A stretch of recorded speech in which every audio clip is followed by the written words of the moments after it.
سورہ آل عمران آیت نمبر 186 سے آیت نمبر 200۔ اعوذ باللہ من الشیطان الرجیم، بسم اللہ الرحمن الرحیم۔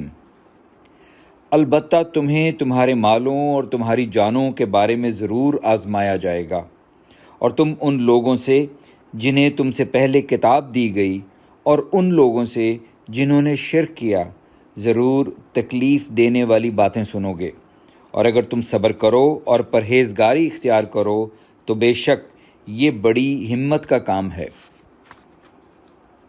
اور جب اللہ نے ان لوگوں سے عہد لیا جنہیں کتاب دی گئی تھی کہ تم اسے لوگوں کے سامنے ضرور بیان کرو گے اور اسے ہرگز نہیں چھپاؤ گے، پھر انہوں نے اس عہد کو پس پش ڈال دیا اور اسے تھوڑی قیمت پر بیچ ڈالا، پھر کس قدر بری ہے وہ قیمت جو وہ وصول کر رہے ہیں۔ یہ لوگ جو اپنے کرتوت پر خوش ہیں اور چاہتے ہیں کہ جو انہوں نے نہیں کیا اس پر بھی ان کی تعریف کی جائے، آپ یہ نہ سمجھیں کہ وہ عذاب سے چھوٹ جائیں گے، ان کے لیے دردناک عذاب ہے۔ اور اللہ ہی کے لیے ہے آسمانوں اور زمین کی حکومت، اور اللہ ہر چیز پر خوب قادر ہے۔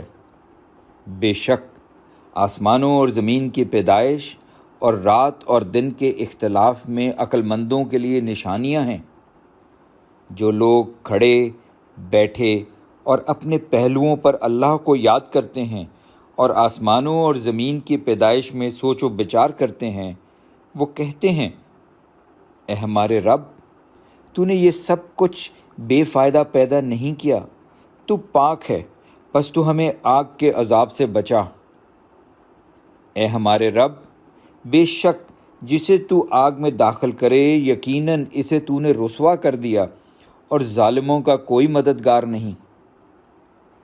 اے ہمارے رب، بے شک ہم نے ایک پکارنے والے کو سنا، وہ ایمان کی طرف بلاتا ہے، یہ کہ اپنے رب پر ایمان لاؤ، پھر ہم ایمان لے آئے۔ اے ہمارے رب، پھر ہمارے گناہ بخش دے اور ہم سے ہماری برائیاں دور کر دے، اور ہمیں نیک لوگوں کے ساتھ فوت کر۔ اے ہمارے رب، اور ہمیں وہ چیز دے جس کا تو نے اپنے رسولوں کے ذریعے ہم سے وعدہ کیا تھا، اور ہمیں قیامت کے دن رسوا نہ کرنا، بے شک تو وعدے کی خلاف ورزی نہیں کرتا۔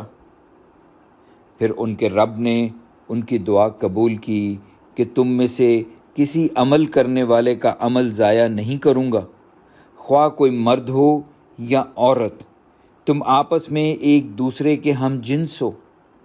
پھر جن لوگوں نے ہجرت کی اور انہیں ان کے گھروں سے نکال دیا گیا، اور انہیں میری راہ میں تکلیفیں دی گئیں، اور انہوں نے جہاد کیا اور وہ قتل ہوئے، تو میں ضرور ان کی برائیاں ان سے دور کر دوں گا، اور یقیناً انہیں ایسے باغوں میں داخل کروں گا جن کے نیچے نہریں جاری ہیں۔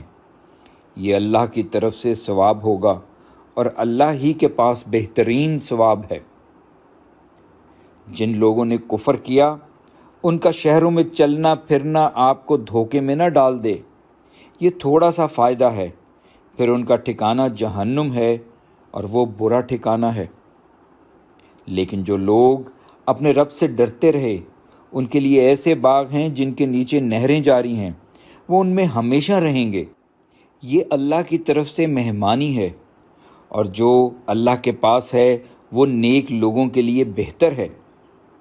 اور بے شک اہل کتاب میں سے بعض ایسے بھی ہیں جو اللہ پر اور جو کچھ تمہاری طرف نازل کیا گیا اور جو کچھ ان کی طرف نازل کیا گیا اس پر ایمان لاتے ہیں، وہ اللہ کے سامنے جھکنے والے ہیں، وہ اللہ کی آیتیں تھوڑی قیمت کے بدلے نہیں بیچتے، وہی ہیں جن کا اجر ان کے رب کے پاس ہے، بے شک اللہ جلد حساب لینے والا ہے۔